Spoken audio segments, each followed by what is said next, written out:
Assalamualaikum warahmatullahi wabarakatuh.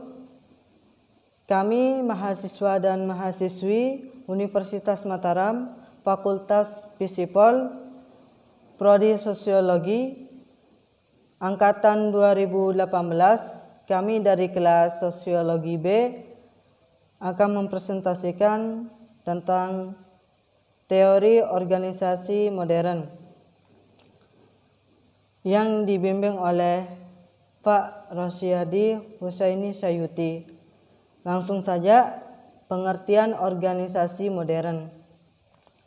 Salah satu aliran besar dalam teori organisasi adalah teori modern, yang kadang-kadang disebut juga analisis sistem. Teori modern adalah multidisiplin dengan sumbangan dari berbagai disiplin ilmu pengetahuan. Teori modern melihat bahwa semua unsur organisasi sebagai satu kesatuan dan saling ketergantungan, yang di dalamnya mengemukakan bahwa organisasi bukanlah suatu sistem tertutup yang berkaitan dengan lingkungan yang stabil. Akan tetapi, organisasi merupakan sistem terbuka.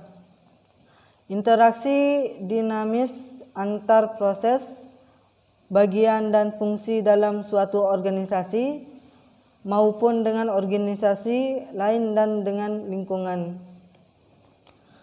Suatu organisasi merupakan suatu proses yang tersusun para individu saling mempengaruhi untuk berbagai tujuan. Dalam pendekatan modern, menyatakan bahwa yang dimiliki saat ini bukan teori mengenai organisasi tetapi way of thinking atau cara berpikir mengenai organisasi. Cara melihat dan menganalisis secara lebih tepat dan mendalam yang dilakukan melalui keteraturan atau regularitas perilaku organisasi yang hanya berlaku untuk suatu lingkungan atau kondisi tertentu. Selanjutnya, dasar pemikiran organisasi modern. Teori organisasi modern berawal dari dasar pemikiran, yaitu yang pertama, teori klasik memusatkan pandangannya pada analisis dan deskripsi organisasi. Sasaran organisasi dibagi menjadi bagian-bagian yang lebih kecil sesuai hakikat pekerjaannya. Yang kedua, teori modern menekankan pada perpaduan dan perencanaan, menyediakan pemenuhan suatu kebutuhan yang menyeluruh. Yang ketiga, ilmu pengetahuan klasik telah membicarakan konsep koordinasi, skala, dan vertikal. Selanjutnya, ciri-ciri organisasi modern. Organisasi telah mengalami perkembangan yang sangat signifikan dalam dunia modern. Ciri organisasi modern adalah: 1. Organisasi bertambah besar, pengolahan data semakin cepat, penggunaan staf lebih intensif, kecenderungan spesialisasi, memiliki prinsip-prinsip organisasi, memiliki unsur-unsur organisasi yang lebih lengkap. Selanjutnya yaitu unsur-unsur organisasi. Setiap organisasi memiliki unsur-unsur tersendiri di dalamnya. Unsur-unsur organisasi adalah manusia, kerjasama, tujuan bersama, peralatan, lingkungan, kekayaan alam, kerangka atau konstruksi mental organisasi.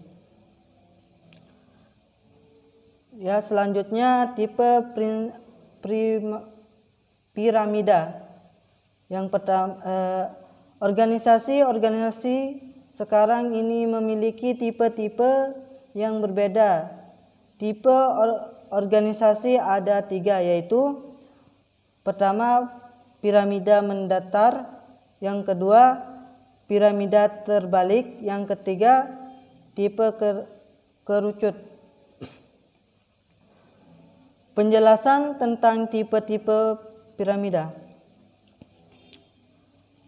Piramida mendatar, yakni jumlah satuan organisasi tidak banyak sehingga tingkat-tingkat hierarki kewenangan sedikit.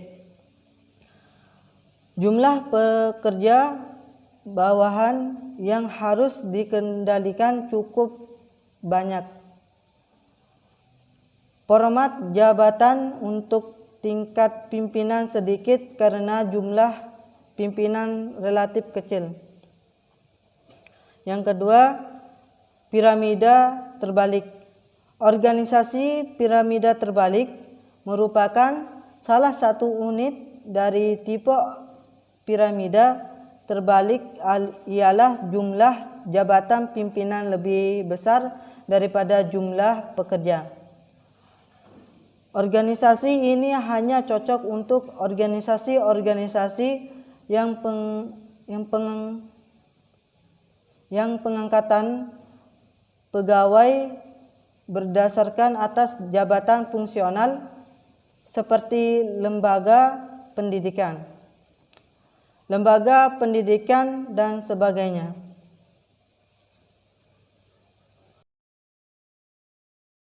Baik, selanjutnya 3. Tipe kerucut, yaitu jumlah satuan organisasi banyak sehingga tingkat-tingkat hierarki atau kewenangan banyak. Rentang kendali sempit, pelimpahan wewenang dan tanggung jawab dapat dilakukan sampai kepada pejabat atau pimpinan yang bawah atau yang rendah. Jarak antara pimpinan tingkat atas dengan pimpinan tingkat bawah terlalu jauh. Jumlah informasi jabatan cukup besar. Bentuk organisasi. Bentuk-bentuk organisasi dapat dibedakan dengan memandang organisasi dari segi tata hubungan, wewenang, dan tanggung jawab yang ada oleh organisasi. Bentuk-bentuk organisasi dapat dibedakan menjadi bentuk organisasi staf, bentuk organisasi lini, bentuk organisasi fungsional, bentuk organisasi fungsional dan lini, bentuk organisasi fungsional dan staf, bentuk organisasi lini dan staf. Selanjutnya, karakteristik teori modern. Karakteristik dari teori organisasi modern antara lain, kadang-kadang disebut analisis sistem organisasi, mempertimbangkan semua elemen organisasi, memandang organisasi sebagai suatu sistem, penyesuaian diri agar organisasi itu dapat bertahan lama dalam hidupnya harus disesuaikan dengan perubahan lingkungannya. Organisasi dan lingkungannya harus dilihat sebagai sesuatu yang saling ketergantungan. Selanjutnya, kontributor teori modern. Berikut ini adalah para tokoh dalam teori organisasi modern beserta teorinya tentang organisasi, yaitu Mary Parker Follett, 1920-an. Keseimbangan antara perhatian individu dan organisasi mengerjakan sesuatu sebagai jalan keluar dalam suatu semangat, kerjasama, kesadaran cita-cita sehingga setiap orang dalam bagian dari suatu kelompok dan masyarakat, dorongan individu diterima tanpa mengorbankan kepentingan organisasi. Selanjutnya, Caster I. Barnard, 1938. Organisasi sebagai suatu sistem sosial yang dinamis, individu, organisasi, penyalur, dan konsumen merupakan bagian dari lingkungan organisasi, aspek organisasi formal dan informal. Selanjutnya, sifat teori modern. Sifat teori modern.